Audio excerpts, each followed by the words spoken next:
कविता। यह कहानी शुरू होती है जब मैं घर से गुस्से में बड़बड़ाते हुए निकल आया था और बस स्टैंड की तरफ आगे बढ़ने लगा। मैं मन ही मन बड़बड़ा रहा था, पता नहीं कितने पैसे छुपा के रखे हैं, लेकिन मेरे लिए एक बाइक नहीं ले सकते। अब मैं यहाँ से चला जाऊँगा और तब तक वापस नहीं आऊँगा जब तक मैं खुद के पैसों से बाइक नहीं खरीद लेता। इतना सोच ही रहा था, तभी मेरे पैरों में कुछ चुभने का एहसास हुआ। नीचे देखा तो समझ आया कि जल्दबाजी में पापा के जूते पहन आया हूँ।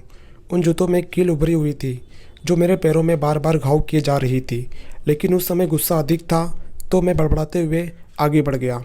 एकाएक मुझे याद आया कि मैं पापा का पर्स भी साथ ले आया हूँ। मेरे खुराफाती दिमाग में एक ख्याल आया, क्यों ना आज पापा का पर्स चेक किया जाए, जिसे आज तक उन्होंने किसी को हाथ तक नहीं लगाने दिया था। पता नहीं कौन सा खजाना छुपा है इस पर्स में जो किसी को हाथ नहीं लगाने देते थे। जब मैंने पापा का वह पर्स खोलकर देखा तो उसमें पैसे तो नहीं मिले, लेकिन पैसे की जगह एक डायरी रखी हुई थी। तब मैंने सोचा, ओह, तो यहाँ खजाना छुपा रखा है। मैं समझ रहा था कि यहाँ पापा ने लिखा होगा कि किसे कितने पैसे लेने हैं और किसको कितने पैसे दिए हैं, लेकिन मैं गलत था। जब मैंने उस छोटी सी डायरी का पहला पेज खोलकर देखा तो वहाँ पर जो लिखा था वो थोड़ा सीरियस कर देने वाला था। डायरी में जो लिखा था उसे पढ़ने के बाद मेरे चेहरे पर जो एक्सप्रेशन थे वो गायब हो चुके थे, क्योंकि डायरी में वैसा कुछ नहीं था जैसा मैं सोच रहा था। वहाँ पर उन पैसों का हिसाब लिखा हुआ था जो अलग अलग कामों के लिए अलग अलग लोगों से उधार लिए गए थे। उस लिस्ट में कंप्यूटर के नाम पर भी पैसे लिए गए थे। कुछ यूँ लिखा था, 50,000 बेटे के कंप्यूटर के लिए। यह वही कंप्यूटर था जिसे मैं आज तक यूज़ कर रहा हूँ, लेकिन मुझे यह पता नहीं था उस कंप्यूटर को ख़रीदने के लिए पैसे कहाँ से आए थे। लेकिन आज पता चल रहा था। मुझे आज भी याद है जब मैंने पहली बार कैमरे के लिए जीत की थी, जो मेरे पापा ने मुझे 2 हफ्ते बाद मेरे बर्थडे पर ला कर दिया था, जिसे देखकर मैं बहुत खुश हुआ था। और मुझे खुश देखकर मुझसे कहीं ज़्यादा अगर कोई खुश था तो वह थे मेरे पापा। अब मेरे चेहरे से गुस्सा एकदम गायब हो चुका था। जब मैंने आगे का पत्र पलटा तो वहाँ पर कुछ विशेष लिखी हुई थी। पहली जो विश थी उसमें जो लिखा हुआ था, अच्छे जूते पहनना। यह बात मेरी कुछ समझ में नहीं आई। तभी मेरा पाँव अचानक सड़क पर भरे हुए पानी पर जा पड़ा और तभी मेरे पाँव में कुछ गीलापन होने का एहसास हुआ। जब मैंने जूता उतार कर देखा तो उसका तला टूटा हुआ था। यह देखकर मुझे डायरी में लिखी बात याद आई।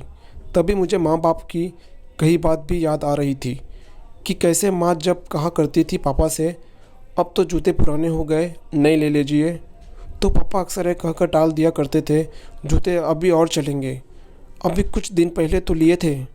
मुझे आज समझ आ रहा था कि कितने दिन और चलेंगे। साथ ही साथ यह भी समझ आ रहा था कि पापा पर्स को क्यों छुपा कर रखते थे। तभी उस डायरी को पढ़ते हुए बस स्टैंड पर बड़ी बेंच पर जाकर बैठ गया। अब उस डायरी का आखिरी पत्र बचा हुआ था। उस पत्र को जब मैंने पलट कर देखा तो वहाँ कल की डेट लिखी हुई थी। तारीख के नीचे लिखा हुआ था 50,000 रुपये बाइक के लिए। बस इतना पढ़ा और दिमाग सन्न रह गया। अब मेरे मन में कोई सिकवा गिला नहीं बचा था, बस मेरी आंखों से आंसू चले जा रहे थे। मुझे आज तक नहीं पता तब मैं क्यों रोए जा रहा था। अब मैं जल्दी से घर की तरफ भागा, लेकिन जूतों की वह कील पाँव में अब तक घाव बनाने में कामयाब हो चुकी थी। मैंने जूतों को रास्ते में ही निकाल कर फेंक दिया और भागते लड़खड़ाते घर आ पहुंचा, लेकिन पापा घर पर नहीं थे। मैं समझ गया वो कहाँ गए थे। मैं सीधा पास वाली बाइक एजेंसी की तरफ भागा। पता नहीं आज कहाँ से इतनी ताकत आ गई कि मैं भागते हुए थक नहीं रहा था, और वह भी बिना जूतों के नंगे पैर। जैसे तैसे मैं बाइक एजेंसी पर पहुंचा। पापा वहीं थे। मैंने पापा को दौड़कर गले लगा लिया और मेरी आंखों से आंसू रुकने का नाम ही नहीं ले रहे थे। पापा समझ नहीं पा रहे थे आखिर हो क्या रहा है, मैं क्यों रो रहा हूँ। मैंने पापा से कहा, पापा मुझे मोटरसाइकिल नहीं चाहिए, आप अपने लिए जूते ले लीजिए। अब आज से मैं जो भी करूँगा अपनी मेहनत से अपने बलबूते पर पढ़कर करूँगा।